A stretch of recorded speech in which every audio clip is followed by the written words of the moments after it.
આપણે ધોરણ 10માં 17મો પાઠ આર્થિક સમસ્યાઓ અને પડકારો. આર્થિક એટલે નાણાકીય, સમસ્યાઓ એટલે મુશ્કેલીઓ, પડકારો એટલે ચેલેન્જ. એમાં આપણે બે ભણવાનું છે, ગરીબી અને બેરોજગારી. બરાબર છે. આ બ્લુપ્રિન્ટ પ્રમાણે આમાંથી 4 માર્કનો પ્રશ્ન પૂછાય છે. બરાબર. તો આપણે જોઈએ તો ભારતીય અર્થતંત્રમાં કેટલીક ગંભીર, ભયંકર, જટિલ એટલે અઘરી, આર્થિક એટલે નાણાકીય, સામાજિક એટલે સમાજને લગતી સમસ્યાઓ જેવી કે વસ્તી વધારો. આજનો સૌથી મોટો પ્રશ્ન છે વસ્તી વધારો. ભયંકર લેવલે વસ્તી વધી રહી છે. વસ્તી વધારો પછી એની સાથે જ એવો ભાવ વધારો. વસ્તી વધે છે એટલે માંગ વધે છે, માંગ વધે છે એટલે ભાવ વધે છે, એટલે ભાવ વધારો.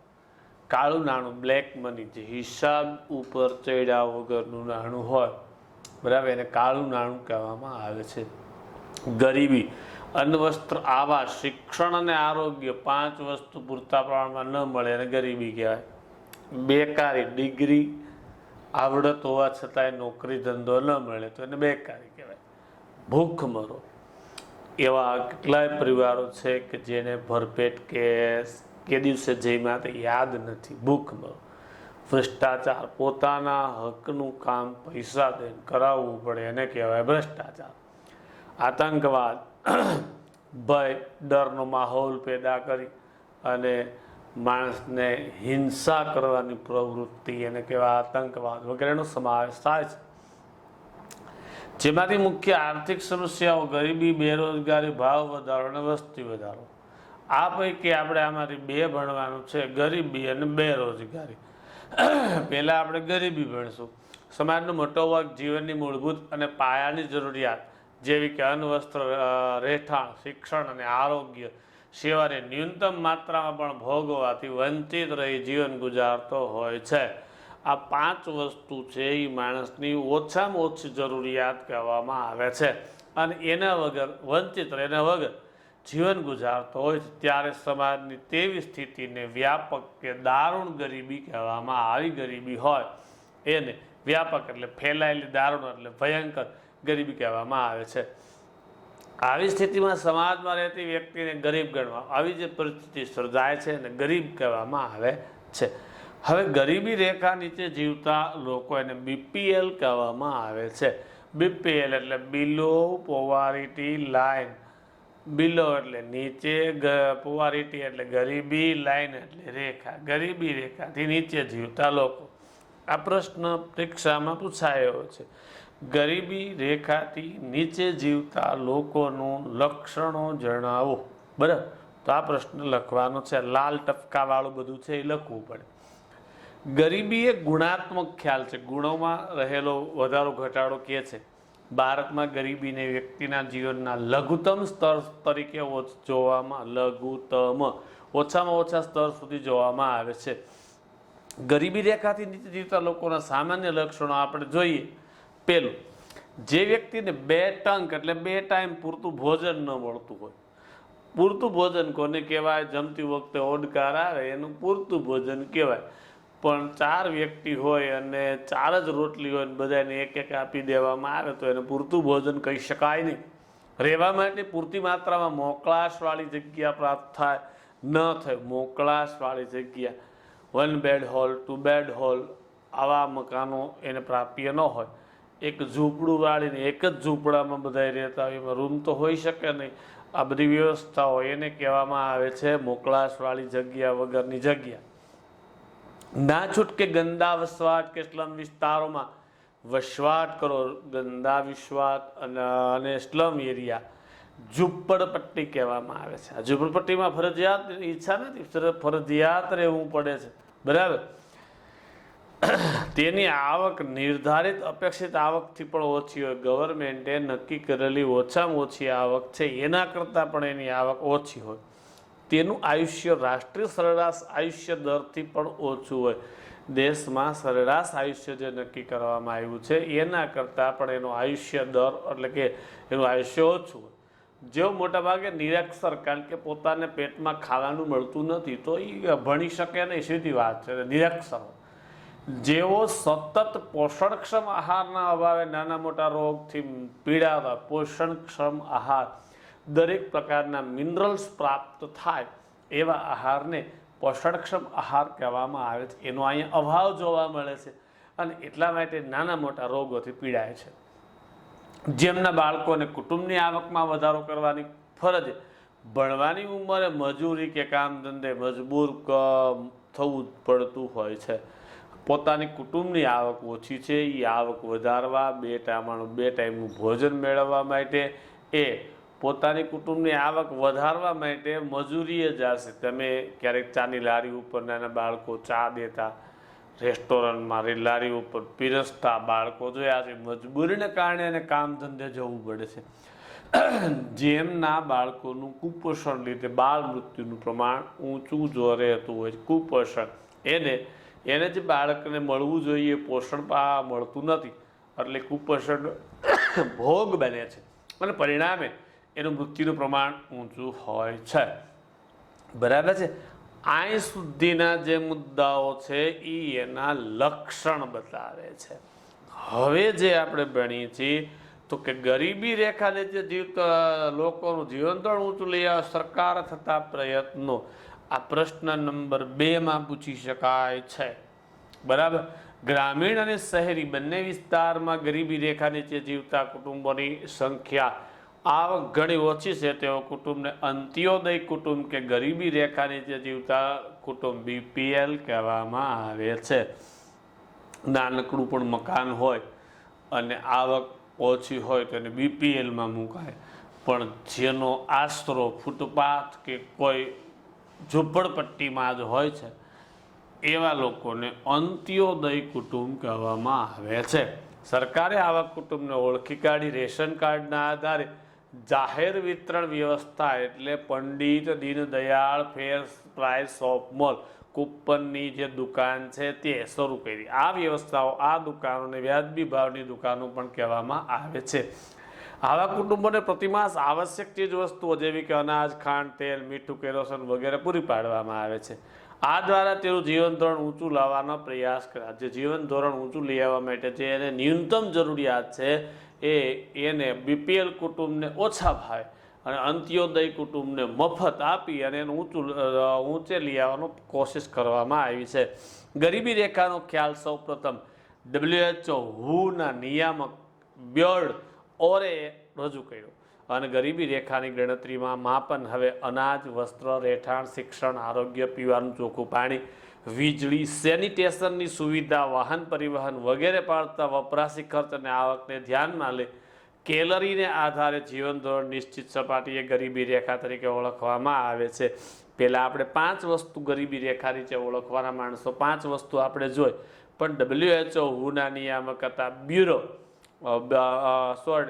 નિયામક હતા બ્યર્ડ ઓરે, એણે શું કીધું કે ગરીબી રેખાના માપન માટે શું જરૂરી છે તો કે અનાજ, વસ્ત્ર, એટલે કેટલું કેવું અનાજ મળે છે, કેવા પ્રકારના વસ્ત્રો પ્રાપ્ત થાય છે, એનું રહેઠાણ કેવું મળે છે, શિક્ષણ મળે છે, આરોગ્ય કેવું મળે છે, પીવાનું ચોખ્ખું પાણી મળે છે કે નહીં, લાઇટની સુવિધા છે કે નહીં, લેટ્રિન બાથની સુવિધા છે કે નહીં, એની પાસે વાહન, એના વિસ્તારમાં પરિવહન છે કે નહીં. બરાબર. આ પાછળ આવા વસ્તુ પાછળ જે ખર્ચ, વપરાશ કરવા માટે જે ખર્ચ થાય છે એટલી એને આવક મળે છે કે નહીં એને ધ્યાનમાં લઈ કેલરીના આધારે જીવન ધોરણ નિશ્ચિત સપાટી, કેલરી માણસને જીવન જીવવા માટે જરૂરિયાત પૂરતી એનર્જી, ખાવાથી એનર્જી મળે છે અને કેલરીના માપ કહેવામાં આવે છે. એ કેલરીની આધારે ગરીબી રેખા તરીકે નીચે જીવતા લોકોને ગોતવામાં આવે છે. ગરીબી રેખાનો ખ્યાલ સમય, સ્થળ, સંજોગો અને પરિસ્થિતિને આવતા ફેરફાર મુજબ બદલાય છે. હવે આ ગરીબી રેખાનો જે ખ્યાલ આપ્યો છે એ સમય પ્રમાણે, સ્થળ પ્રમાણે, અલગ અલગ પ્રકારના સંજોગો પ્રમાણે કે અલગ પરિસ્થિતિ પ્રમાણે બદલાઈ શકે છે. બરાબર છે. હવે આ પરિસ્થિતિ દાખલા તરીકે તો કે આપણે ગરીબ કેને કહીએ તો કે આ 5 વસ્તુનું મળતી હોય ગરીબ કહી શકાય. આપણે આપણી વ્યાખ્યા જોઈ ભારતની દ્રષ્ટિએ આ જ વસ્તુ છે એ નોર્વે આપણો ધનાઢ્ય દેશ છે એના હિસાબે કહી તો કે જે ઘરના ટોટલ સભ્યો જેટલી 4 વ્હીલ ન હોય તો એ માણસ ગરીબ કહેવાય. બોલો, આપણી વ્યાખ્યા પરિસ્થિતિના સંજોગો પ્રમાણે સ્થળ પ્રમાણે બદલાય છે. જ્યાં જેવી પરિસ્થિતિ છે એ પ્રમાણે ગરીબીની વ્યાખ્યા બની શકે છે. હવે ત્યાર પછીનો આ બીજો અગત્યનો પ્રશ્ન, ગરીબીનું માપન કેવી રીતે થાય છે જણાવો. આવો બીજો પ્રશ્ન પૂછી શકાય. એટલે આ પ્રશ્ન પણ પરીક્ષાની દ્રષ્ટિએ અગત્યનો છે. ડી વિભાગના પ્રશ્નો આમાંથી પૂછાય છે. બરાબર છે. ભારતમાં ગરીબી રેખાની જીવતી વ્યક્તિઓની સંખ્યા જાણવા માટે 2 રીત નક્કી કરી. કોઈ એક કુટુંબ દ્વારા વિભિન્ન વસ્તુ કે સેવા પાછળ કરવામાં આવતા ખર્ચના આધારે કોઈ એક કુટુંબ છે એ નોખી બાબતની વસ્તુઓ ખરીદવા કે સેવા ખરીદવા પાછળ કેટલો ખર્ચ કરી શકાય છે. હવે દાખલા તરીકે આપણે દિવાળી સમયે એક જોડી કપડાં લેવા છે, આપણે ક્યાં લેવા જઈશું? દુકાનમાં. બરાબર છે, સીધી વાત છે. પણ આપણાથી એક સ્ટેપ ઉપર વયા જાવ છે, આપણાથી એક સ્ટેપ ઉપર વયા જાવ તો કે દાખલા તરીકે અનિલ અંબાણીના છોકરા છે એ ક્યાં જોવા જશે? મુકેશ અંબાણીના છોકરા ક્યાં જોવા જશે? શોરૂમમાં જશે. આપણે ભાવ કઢાવી, ભાવ પૂછી પછી રકઝક કરીને થોડીક ઓછી કરાવવાની કોશિશ કરશું. એ પસંદ કરેલી વસ્તુ લઈને ક્રેચ કાર્ડ કરીને વયો આવશે. આપણે એની વચ્ચે ડિફરન્સ છે. બરાબર છે. અને આપણા કરતાં એક સ્ટેપ નીચે છે એ ઢાલ રોડ ઉપર 150ની જોડીમાં રહેવા જશે. અને એના કરતાં અંત્યોદય એક સ્ટેપ હજી નીચે છે એ ચિત્તાખાના ચોકની ગાભા ગલીમાં ઢગલે ઢીંગાણે જાય 15નો શર્ટ ને 20નું પેન્ટ એ ત્યાંથી ખરીદશે. તો કઈ કઈ સેવાઓ પ્રત્યે કેવો ખર્ચ કરવામાં આવે છે એનો આધાર. બીજું, કુટુંબ દ્વારા મેળવેલ કુલ આવકના આધારે. કુટુંબ એટલે વધુમાં વધુ 5 સભ્યો. આપણા કુટુંબના કમાનાર સભ્યોની આવકનો ટોટલ મારીએ તો આપણે નક્કી થઈ શકે કે આ શેમાં આવશે. અંત્યોદયમાં, બીપીએલમાં, મધ્યમ વર્ગમાં કે અમીર વર્ગમાં. આપણે 2 રીતે જાણી શકાય છે. હવે નિરપેક્ષ ગરીબી અને સાપેક્ષ ગરીબી, આની બેની વચ્ચે ભેદભાવ છે. પહેલું આપણે જોશું નિરપેક્ષ ગરીબ. સમાજના લોકો અનાજ, કઠોળ અને દૂધ, શાકભાજી, કપડાં જેવી પ્રાથમિક જરૂરિયાત લઘુત્તમ બજાર ભાવે, ઓછામાં ઓછા બજાર ભાવે પણ પ્રાપ્ત કરી શકવા સમર્થ ન હોય તો તેઓ નિરપેક્ષ રીતે ગરીબ છે તેમ કહેવાય. ઓછામાં ઓછા ભાવ જે બજારમાં હાલે છે એ પૈસા દઈને ખરીદી ન શકે તો એને નિરપેક્ષ ગરીબ કહેવામાં આવે છે. હવે સાપેક્ષ ગરીબ, સમાજમાં જુદી જુદી આવક ધરાવતા વર્ગોમાંથી જો કોઈ જૂથ અન્ય જૂથ કરતાં ઓછી આવક મેળવતો હોય તો તે સાપેક્ષ ગરીબ. સાપેક્ષ એટલે નિસંગાતે, બરાબર, ગરીબ તેમ કહેવાય. આ ખ્યાલ વિકસિત દેશોમાં પ્રચલિત. વિકસિત અમેરિકા જેવા વિકસિત દેશો માટે સાપેક્ષ ગરીબ, ભારત જેવા વિકાસશીલ દેશો માટે નિરપેક્ષ ગરીબ. હવે જાય આપણને દાખલો આપ્યો છે. એક માણસની આવક 10,000, બીજાની 20,000, 30,000. 3 વ્યક્તિઓની આવક જુદી બતાવી છે. તો બી વ્યક્તિની આવક 20,000 છે, જેની સાપેક્ષે એ વ્યક્તિ આવક ઓછી ધરાવે છે તો એ વ્યક્તિ ગરીબ કહેવાય. 20,000 કરતાં 10,000 ઓછા છે. એ જ રીતે સી વ્યક્તિ સાપેક્ષે એ અને બી વ્યક્તિ આવક ઓછી હોવાથી તે ગરીબ ગણાશે. તો આ 2 વસ્તુ છે કે ભાઈ 30,000ની સાપેક્ષે આ 2 ગરીબ છે, બરાબર. આની સાપેક્ષે આ એક જ ગરીબ છે. તો એવું કહી શકાય કે આવક ઓછી હોય, બીજાના કરતાંની સરખામણી કરતાં આવક ઓછી હોય એ માણસ ગરીબ કહેવામાં આવે છે. સાવ ઝૂંપડપટ્ટીમાં ફૂટપાથમાં રહેવાવાળો વ્યક્તિ છે એ આ જે સરકાર દ્વારા 1 રૂમવાળા મકાન આપેલા છે એના કરતાં એ ગરીબ છે.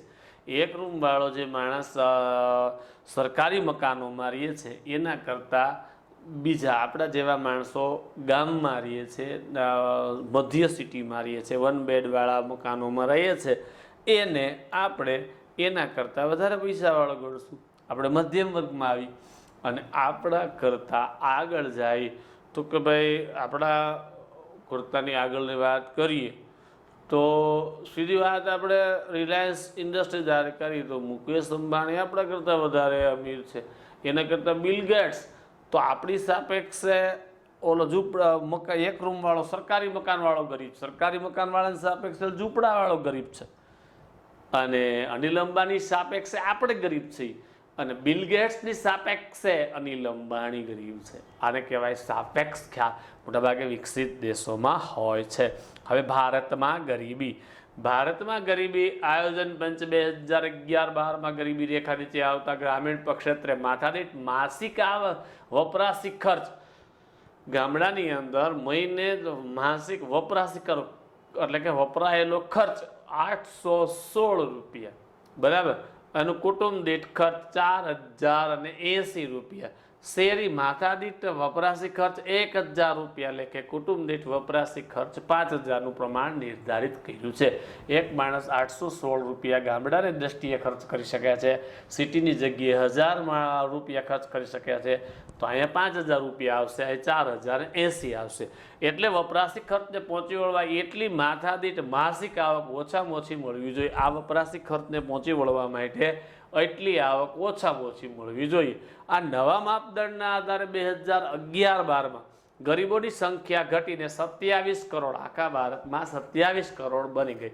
ગરીબીનું પ્રમાણ કુલ વસ્તીના ઘટીને 21.9% થઈ ગયું, બરાબર છે. હવે ભારતમાં 2009-10 ગરીબીનું પ્રમાણ 29.8% હતું. આજે અંદાજે 35.47 કરોડ લોકો ગરીબી જીવન જીવી રહ્યા હતા 2009-10. વિશ્વ બેંકે આંતરરાષ્ટ્રીય ધોરણે સરખામણી થઈ શકે તેથી 2012 2008ના ભાવે માથાદીઠ આવક $, આ US એટલે અમેરિકા, આ ડોલરની નિશાની છે, $1.90 નિર્ધારિત કરી હતી. માથાદીઠ આવક ઓછામાં ઓછી એટલી મળવી જોઈએ, જે ગરીબી રેખાનું ધોરણ વિશ્વ છે. વિશ્વ બેંકના એક અહેવાલ મુજબ 2010માં ભારતની કુલ વસ્તી અંદાજે 121 કરોડમાંથી 32.7% લોકો ગરીબી રેખા નીચે જીવતા હતો, જેની સંખ્યા અંદાજે 45.6 કરોડની હતી. હવે UNDP, બરાબર છે, આપણે આ શબ્દો આગળ આવી ગયો છે. 2015માં રિપોર્ટ મુજબ ભારતમાં 2011-12 ગરીબીનું પ્રમાણ કુલ વસ્તીના 21.92% હતું. ભારતમાં કુલ ગરીબો 26.93 કરોડમાંથી ગ્રામીણ ક્ષેત્રે 21.65 કરોડ અને લોકો એટલે કે 25.7%, શહેરમાં 5.28 કરોડ એટલે 13.7% ગરીબી રેખા નીચે જીવતા લોકો હતા. જો ગામડામાં ગરીબી વધારે જોવા મળે છે સિટી કરતાં, કારણ કે સિટીની અંદર નાનો મોટો કોઈ પણ ધંધો કરી શકાય છે, બરાબર છે. આપણા વિસ્તારમાં તો તમારા શેરી પાસે ઓલી બેન આવે કાકડીને ફુગા વેચીને હેંજે પોતાનું ગુજરાન ચલાવી લે છે, બરાબર છે, આપણે જોઈએ છીએ. તો એટલે ત્યાં ગરીબીનું પ્રમાણ ઓછું હોય છે. ભારતમાં સૌથી વધુ ગરીબીનું પ્રમાણ ધરાવતું રાજ્ય છત્તીસગઢ 36.93% છે, જ્યારે ઓછી ગરીબી ધરાવતું રાજ્ય ગોવા 5.09% છે. ગુજરાતમાં ગરીબીનું પ્રમાણ 16.63%. જો આપણું ગુજરાત છે એમાં ગવા ગરીબો 16.63% છે. ભારતમાં સરેરાશ 30%થી વધુ ગરીબીનું પ્રમાણ ધરાવતા રાજ્યો છત્તીસગઢ, આસામ, ઉત્તર પ્રદેશ, મણિપુર, બિહાર, અરુણાચલ પ્રદેશ, ઝારખંડ અને ઓડિશા. આ રાજ્યોમાં સરેરાશ 30%થી વધુ ગરીબી જોવા મળે છે. ભારતમાં વિપુલ પ્રમાણમાં કુદરતી સંસાધનો અને અપાર કુદરતી બક્ષિસ સમૃદ્ધ છે, પરંતુ આ વિપુલ સંસાધનોને સુયોગ્ય લાભ ઉઠાવવાની ક્ષમતાનો અભાવ. આપણી પાસે કુદરતી સંસાધનો પુષ્કળ ભંડાર છે, બરાબર. કુદરતે આપણને ઘણી બધી બક્ષિસ આપી છે, પરંતુ આનો લાભ ઉઠાવવા, આપણે સારી રીતે લાભ ઉઠાવવા માટે ક્ષમતા તાકાતનો અભાવ છે, શિક્ષણનો અભાવ છે, તાલીમનો અભાવ છે, કૌશલ્યનો અભાવ છે. અને આ વર્ષોમાં ખામીયુક્ત આયોજનને લીધે કુદરતી સંપત્તિનો લોકોના કલ્યાણ સુખાકારીના અર્થે જોઈએ તેટલો ઉપયોગ ન થઈ શકવાને કારણે લોકોમાં ગરીબીનું પ્રમાણ ઘટ્યું નથી. તેથી કહેવાય કે ધનિક ભારતમાં ગરીબ બહુ વસે છે. આપણી પાસે જે કુદરતી સંપત્તિ છે એ આપણા ખામીયુક્ત આયોજનને કારણે લોકોના કલ્યાણને સુખાકારીમાં આપણે બહુ વાપરી શકતા નથી, જોઈએ એટલો ઉપયોગ કરી શકતા નથી, માટે ગરીબીનું પ્રમાણ અહીંયા ઘટતું નથી. એટલે એના માટે એવું કહી શકાય કે ધનિક ભારતમાં ગરીબો વસે છે. ભારત પાસે કુદરતી સંસાધન તો ધનવાન જેવા છે, પરંતુ આપણે શિક્ષણને કારણે અને તાલીમ કે કૌશલ્યના અભાવે આપણે એનો ઉપયોગ કરી શકતા નથી. હવે ગ્રામીણ ક્ષેત્રે ગરીબો છે એની વાત કરીએ તો કેવા લોકો ગ્રામીણ ક્ષેત્રે ગરીબ હોઈ શકે? તો કે ગ્રામીણ ક્ષેત્રે વસતા ગરીબો મોટે ભાગે જમીન વિહોણા, જમીન વગરના ખેત મજૂરો, જે ખેતીમાં જ મજૂરી કરે છે એવા લોકો, ગૃહ ઉદ્યોગો કે કુટીર ઉદ્યોગના કારીગર, ગામડાની અંદર જે ગૃહ ઉદ્યોગો ચાલે છે, જે કુટીર ઉદ્યોગો ચાલે છે એની અંદર કામ કરતા લોકો, સીમાંત ખેડૂતો, જે ખેડૂત પાસે 5 એકર કરતા ઓછી જમીન છે, બધા ખેડૂતો સીમાંત ખેડૂતો. 5 એકર, 1 એકર એટલે 2.5 વીઘા, એટલે 12.5 વીઘાથી ઓછી જમીનવાળા ખેડૂતો બધા સીમાંત ખેડૂતોમાં આવશે. ભિક્ષુકો, ભીખ માંગવાવાળા, વેઠિયા મજૂર કોને કહેવાય? તો કે કોઈ એક વ્યક્તિ છે, એ કોઈ એક બિલ્ડિંગનું કામ ચાલે છે, ન્યા એ મજૂરી નોકરી કરવા પગી તરીકે જાય છે, તો પગાર એને એકનો જ આકારવામાં આવે છે. હવે ત્યાં ઓલો હંગામી ધોરણે ઝૂંપડું બાંધીને એનો પરિવાર રહે છે અને એને પાણી છાંટે, પગાર તો પાણી છાંટવાનું, મજૂરી કરવાનો એ ભાઈને જ આપવામાં આવે. પછી ઓલો શેઠી આવે એટલે ઓલો છોકરો રમતો હોય, શું કરે બેટા? તો રમવું છે, રમવાનું મૂકી દે, આ ઈંટું ઉપર ચડાવી દે, તાર પપ્પાને એટલું ઓછું. એની પાસે મજૂરી કરાય, મફતમાં પૈસા આપતા નથી. એટલે એને ઘરવાળી જઈ રસોઈ કરે, નવરી બેઠી હોય, શું કરો બેન? તો બેઠા કા રેતી ફેરવી નાખો, તમારે એટલું કામ ઓછું થઈ જાય ને. તો એ બેનને પણ કામે જોતરે છે, પણ એને પૈસા આપવામાં આવતા નથી. પગાર તો માત્ર એ ભાઈને જ મળે છે. તો આ 2 માં દીકરો જે વધારાનું કામ કરે છે એવા વેઠિયા મજૂર, જંગલ કે પહાડી વિસ્તારમાં રહેતા લોકો, જનજાતિના જંગલમાં, પહાડી વિસ્તારમાં જે જનજાતિ આદિવાસી લોકો, કામ ચલાવ કારીગરો છે. હવે દિવાળી સમયે હમણાં રંગ રોગાન કરવાવાળા, ચૂના કરવાવાળા, રિપેરિંગ કરવાવાળા જે લોકો દેખાય છે, તો દિવાળી પૂરી થતાં એને કોઈ બોલાવતું નથી. કામ ચલાવ કારીગરો, જેઓ ગરીબી રેખાની જે જીવન જીવતા હોય છે. હવે શહેરી વિસ્તારના ગરીબો કેવા હોય છે? તો કે શહેરી વિસ્તારમાં ગરીબો કામ ચલાવ મજૂર આપણે વાત કરી આગળ કે અત્યારે સિઝન પ્રમાણે માણસોની જરૂરિયાત હોય છે અને ત્યારે એને જરૂર કામ બોલાવે છે, પછી કામ પૂરું થઈ જતા એને કોઈ બોલાવતું નથી. બેરોજગાર, દૈનિક શ્રમિક, બેરોજગાર હોય, કામ નથી મળતું, એને દૈનિક શ્રમિક, એને રોજમદાર કહેવાય. રોજમદારને સવારે કામે જવાનું, સાંજે કામથી પાછું આવવાનું, રોજના પૈસા મળી જાય. કાલે કામ હોય તો કામે લાગવાનું, નહીં તો બેસી રહેવાનું. બરાબર છે? ઘર નોકર, હવે ઘર નોકર, આપણા ઘરે ઠામ વાસણ કપડાં કરવા વાળી આવતી બહેનો, બરાબર છે?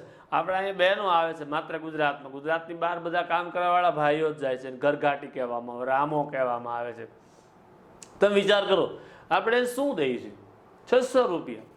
600 રૂપિયા એટલે શું થયું? રોજનું 20 રૂપિયા. ગવર્મેન્ટે 150 થી ઓછી મજૂરી આપવાની ના પાડી, આપણે 130 તોનું શોષણ કરીએ છીએ, તો એ ગરીબ કહેવામાં આવે છે. પછી રિક્ષા ચાલકને સવારે આવીને સ્ટેન્ડે રાખી દે, અગરબત્તી કરીને બેસવાનું. ક્યારેક એવું બને આવ્યા ભેગું પેસેન્જર મળી જાય, ક્યાંક બપોર સુધી ઘરની ચા પીને બેસવું પડે. ચા નાસ્તાની લારી ગલ્લા, હોટલ ઢાબા, ચા નાસ્તાની લારી હોય, ગલ્લો હોય, આ જગ્યાએ કોઈ બાજુમાં ફંક્શન છે, ઘણા બધા માણસો આવ્યો તો તેથી એનો ધંધો તેજીમાં હાલે, અને ફંક્શન નથી તો આખા દિવસમાં ક્યારેક એક ચા પણ ન વેચાણી હોય. હોટલમાં પણ એવું છે. ઢાબા રોડ ઉપર, તમે અહીંથી સાસણ ઉપર જાઓ તો તુલસીશ્યામ બાજુ જાઓ, કેટલા બધા ઢાબાઓ આવે છે. આ ઢાબાઓમાં જો સિઝન હોય, શિયાળો, વેકેશન હોય તો પુષ્કળ ધંધો થાય છે. પછી ઉનાળામાં એને બેસવું પડતું હોય છે. ઓટો ગેરેજ કામ કરનારા શ્રમિકો, ઓટો ગેરેજમાં જે કામ કરવાવાળા કારીગરો છે, જો ચોમાસું હોય તો ધંધો સારો, ગાડી આવે ને પાણીમાં ગરી ગયું તો બંધ થઈ ગયું તો આપણે એને પાછી પેકાવા જાઓ. શિયાળામાં ચોમાસાનો ધંધો ઓછો આવે. ભિક્ષુકો, ભીખ માગવાવાળા, જેઓ પોતાની ન્યૂનતમ જરૂરિયાતની વસ્તુઓ પણ સંતોષી શકતા નથી. ભિક્ષુકો છે એ પોતાની જીવન જરૂરિયાતની ન્યૂનતમ અન્ન વસ્ત્રને આવાસ એવું સંતોષી શકતા નથી. એવા લોકો, આને ગરીબાઈમાં, અને આવા લોકો છે એ પોષણક્ષમ આહાર જ મેળવી શકતા અને ગરીબાઈમાં સબડે છે. બરાબર છે?